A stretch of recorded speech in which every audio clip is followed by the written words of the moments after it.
To make dinner? Sure, but first, why don't you have a seat? There's something I need to show you. Ooh, if it's how to make dinner, that'd be great.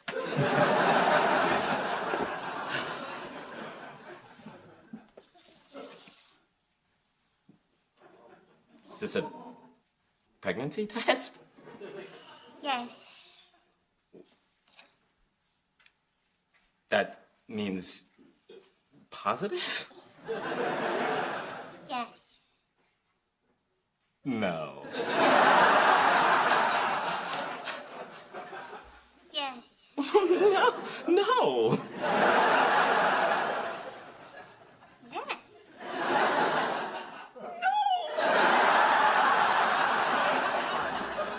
That doesn't make sense. Look, in 2015, Biff steals the sports almanac and takes the time machine back to 1955 to give it to his younger self. But as soon as he does that, he changes the future. So the 2015 he returns to would be a different 2015, not the 2015 that Marty and Doc were in. This is Hot Tub Time Machine all over again. If future Biff goes back to 2015 right after he gives young Biff the almanac, he could get back to the 2015 with Marty and Doc in it. Because it wasn't until his 21st birthday that 1955 Biff placed his first bet. Whoa. Is placed right? What do you mean? Is placed the right tense for something that would have happened in the future of a past that was affected by something from the future? Had will have placed? That's my boy. Okay, so it wasn't until his 21st birthday that Biff will have placed his first bet and made his millions. That's when he altered the timeline.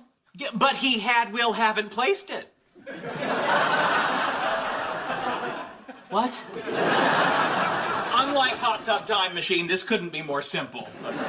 When Biff gets the almanac in 1955, the alternate future he creates isn't the one in which Marty and Doc Brown ever used the time machine to travel to 2015. Therefore, in the new timeline, Marty and Doc never brought the time machine. Wait. Is brought right? Marty and Doc never had brought? I don't know. You did it to me.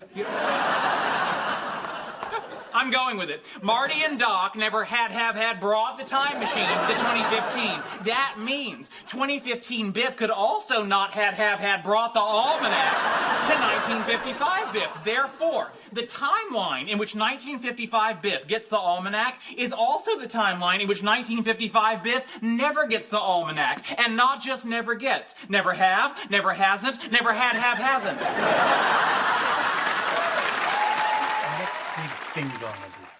Wow, that's hard to say. There's so much going on. We've been collecting tons of data that could revolutionize the way we understand the universe. For instance, there's a particle called a squark, which could prove supersymmetry. That is interesting. Have you found it? What, the squark? Yes. No. Wouldn't that be exciting? But we're also looking for this electron, the gluino, and the neutralino. Oh, and have you found that? No. One side note, I went to high school with a girl named Teresa Gluino, but it didn't cost $2 billion to find her. She was smoking behind the gym. So what have you found? Nothing, actually. Should he be saying that? Probably not. Yeah, this is public radio. Doesn't he realize dozens of people might hear him? But I remain confident. We've got the best equipment and the best minds all working on it. Okay, sounds like he's back on track. Although, some days I'm like, ugh, we've spent so much money. Why haven't we found anything? What are we doing?